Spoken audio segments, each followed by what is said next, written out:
Hello, Jim 12's here, and today is Friday the 8th of September 2023, and I'm in Caviezel Reserve. Caviezel Reserve, I think that's how you pronounce it. And it's just north of the M2 in Sydney. And unfortunately, I can hear it. But I've never been here before. And it's a glorious sunny afternoon. A cold front came through this morning and brought a whole bunch of rain and dropped the temperature dramatically. But this afternoon is glorious. So today I want to give you a reflection on a film my wife and I saw this week called Sound of Freedom. An American-made film, and if you haven't seen it, in Sydney it's still around for another week, so I highly commend it to you. Sound of Freedom. So here goes. These are some reflections on coming out of the cinema. Number one, I was overwhelmed with the scale of the problem. That there are more people in slavery now than there were in Wilberforce's day when he and his team sought to abolish and did abolish official slavery. And you may say, well, yeah, the population is a lot bigger than it was then, therefore proportionately it could be less. Yes, I accept that. But even so, even if the figure is anywhere near what it was when it was official, it's still overwhelming, and I don't have words other than overwhelmed. Second reflection, I was repulsed, revolted, and I didn't have any emotion that could relate to the people that would use, exploit minors or adults. I had no, and I have no way of appreciating what they do, why they do it.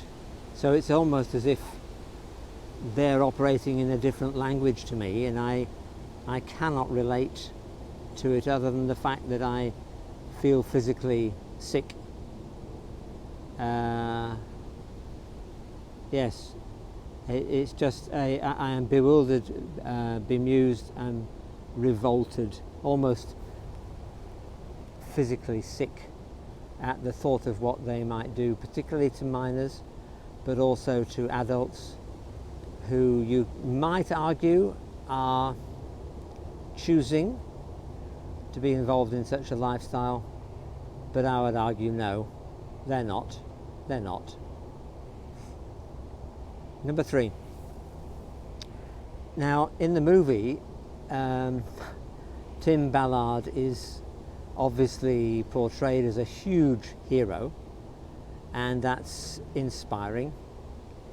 But it occurred to me that he basically used the avenues available to him. Trained as a police officer with all the skills and strength that would entail, he was definitely equipped physically, emotionally, maybe, to handle the call to do something about two children.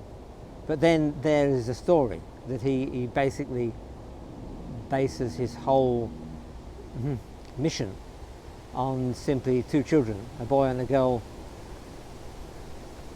in the midst of millions.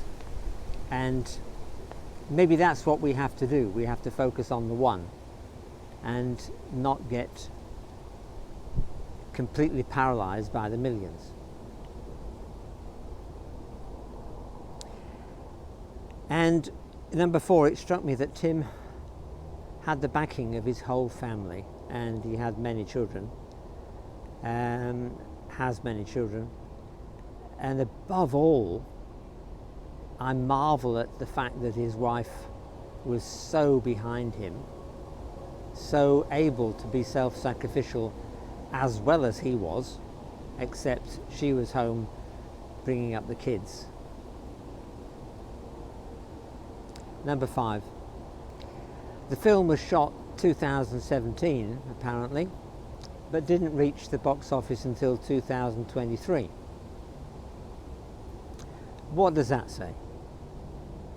A huge amount of bureaucratic red tape, hurdles, roadblocks, obstruction, interference was thrown at it. By whom?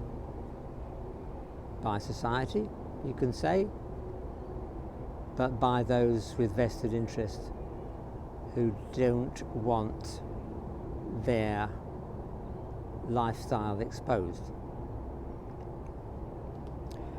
Number 6. You see, one thing that struck me is that the hero in the movie took personal responsibility, and I love that phrase, for doing something. He did what he could do, and he didn't look to the powers of the state and foreign agencies to do what he could do. He realized that they would be inept and would not bring home the goods. But he took personal responsibility, and I think that if every single one of us take personal responsibility for the areas that we can influence, that can be a pushback in its own right.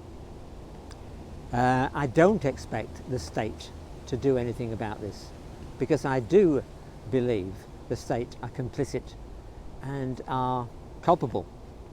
If they were responsible, they would have done something about it already, but they haven't.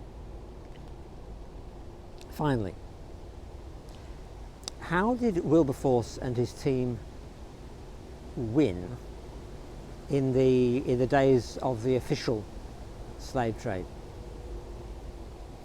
I think, although I've not personally studied it in depth, in any shape or form really, but the culture of that part of the Western world was basically built on the foundation blocks of the judeo-Christian ethic. And they knew, the community knew, the nation knew, that what was going on was not right. Yes, it was making millions, and certainly North America and England in particular were doing incredibly well out of the slave trade, and they took a huge hit when they said, okay, we shouldn't be doing this. You can look up the histories, I'm sure, but the GDP of the time took a massive hit when the slave trade was beginning to be abolished, because all that income, that trade on human misery, was gone. So Wilberforce individually lay his life down for others, and his team did, and his nation did, and the Western world did in those days. A huge cost personally and nationally. So I'm looking for a similar response, I guess, today. I don't expect the global community to rise up and say, hey, this is not good enough, because the global community does not have the judeo-Christian ethic. It simply has the I culture, the humanistic culture, the neo-Marxist culture, and it certainly doesn't look after the underdog in those cultures at all. So I don't expect the globalists to do a thing about it. But I can believe for nations to rise up and say enough is enough. I can imagine a government in Australia passing laws that would effectively ban the import of trafficked individuals. And my understanding is that Sydney is the major port through which they come. If that could be blocked, then that's one nation. And if individual nations took up the cause, that would be tremendous. Anyway, I'd love to hear your comments. Please make suggestions. They may be crazy, but you never know. Somebody might take up one of your suggestions. I would love to have a robust debate about the modern day slave trade. Thank you and have a great day. Bye-bye.